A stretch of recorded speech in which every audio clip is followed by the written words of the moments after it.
So I have got a theory question people ask that when may you enter the yellow box junction? So I've got the picture over here to demonstrate to you guys.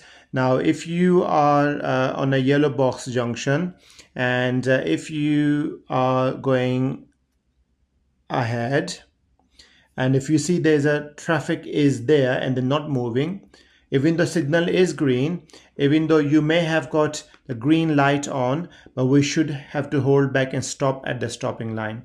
Now if you're turning right, even this crossroad junction, but signal may be green, you might have got a green filter arrow light, but if the cars there, they're not moving, you should not be entering the yellow box junction. You have to hold back at the stopping line.